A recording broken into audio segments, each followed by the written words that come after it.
Good morning, everyone. We're here at the back of the job site. This should be the last video on the pole barn build. But a lot's happened since we've the last video we put on.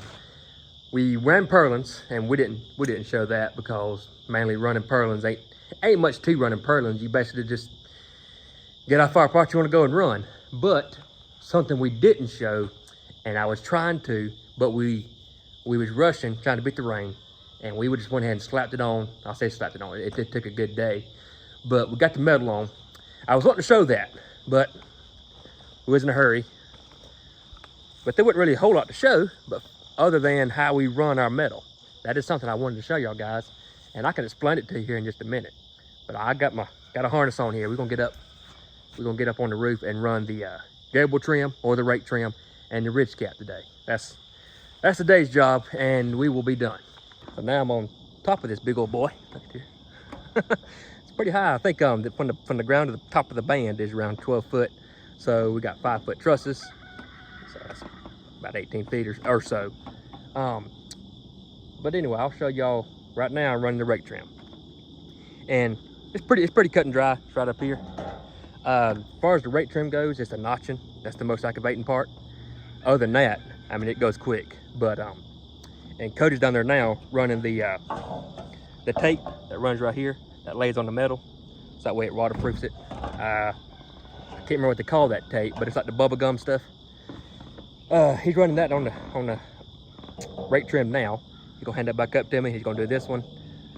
I got it notched, and I want to make sure the notches worked before I put that on, because once it sticks, it's kind of stuck. But I think my notches are good. I'll show you that to you in just a minute. As far as notching this rake trim, you can see it right here. The center line is right here. As you can see, I went a 1/2 inch past it. I come on top up here, and I notched it. This is going down. Other piece is gonna come right up over top of it and seal this right here. That way no water comes in.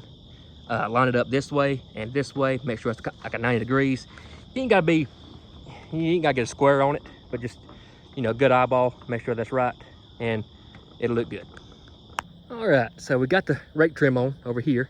As you can see it over there. Yeah, it's red. I don't know why this kit came with red rake trim, but it did.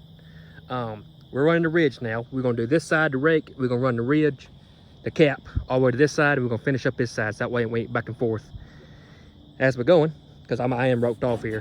It's kind of aggravating to go from one side to the other. We're just gonna work and finish as we go along. But how I always roll my ridge is over here, I take a short piece of ridge cap, about like a 4-inch piece. I put it where it needs to go over here. Then I do the same thing on the other side. And where it needs to go, I take one side and I mark it. And same thing on this side, and I run a chalk line.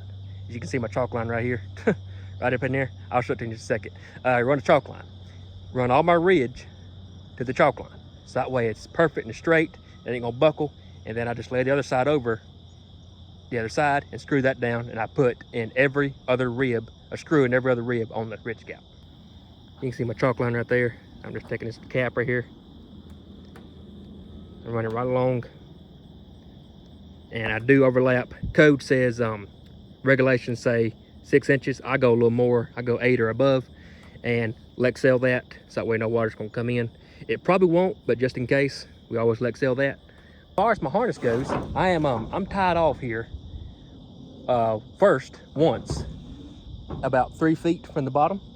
That's kind of like my emergency stop, in other words. Then when I get up higher, I tie off again, and I kind of lean on that.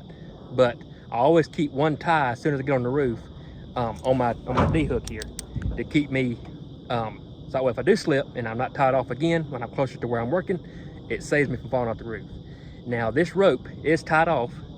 It's tied off down there, and it's also tied off down there to the truck. It's a 200-foot rope, so I can work both sides with that. But right now, I'm just tied off to this side because I'm working this side of the roof. There's not much of a risk of me falling off that way because I'm sitting, you know, probably 4 or 5 feet back on this side.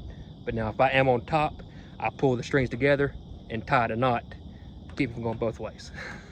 Little rope 101. Not that I know what I'm doing, but maybe help you out. I don't know. Just discard what I'm saying. This is a good old do as I say and not as I do. All right, so the rich cap is on, and this is honestly, that chalking that line and getting that rich cap right on one side, I think that's the best way to do it.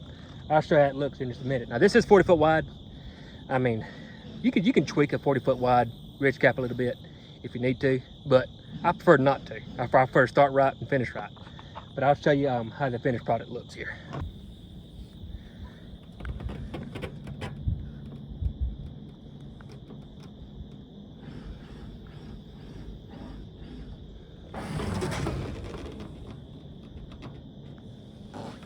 All right, so we're done and cleaning up here, doing a little final walkthrough on the pole barn. And let me show y'all guys the bracing that we put in there. I'm not sure if I showed you that. I'm trying to, y'all gotta bear with me here. This is our first time filming a build like this. And since it's so big, it's kind of hard. Honestly, it was hard to film this. A lot harder than I thought it would be. Maybe if it's smaller, it'd be a little easier. But, so with that being said, I apologize for not being thorough on showing everything that we did on this pole barn. But for now, let me show y'all the finished product. Okay, so just another rundown. It is 30 feet by 40 feet with a 12-inch overhang, 5 12-pitch trusses, braced from pole to band, and the trusses are set on 4-foot center, metal roof, rake trim, and you can see there the band is notched on the post. I think that looks really good. Sitting on piers and on brackets. Here comes Cody out from the abyss. This has been a good job. I mean, don't get me wrong, I'm glad we're going to the next one, but it's been a good job. We have no complaints.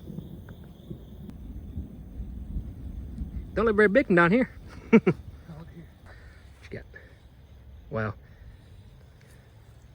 Wow. Okay, so what Cody done was over the hill over here. This is an orchard, and it's a beautiful spot of land. It's a dip, it's a valley, and it's a little hillside over there. He took some pictures. The customer said, "Johnny, take some pictures from that hillside because it looks great from down there, over there." So that's what we done. See if we can sell another one. But we got the sketcher loaded up.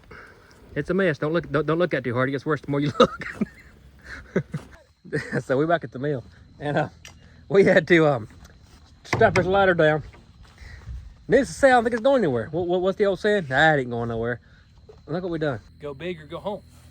I feel like an old trucker. 53-ton strap holding a 50-pound ladder. That's how we roll. Look at this mess. Ugh. That's the bad part about jobs like this. This is the last day you got to carry your junk home. Yeah, I'd fix that. There you go. All right, guys. Thank y'all for watching. We just finished up the pole barn, and tomorrow we're going mobile milling to Clover, South Carolina. We'll see y'all in the morning.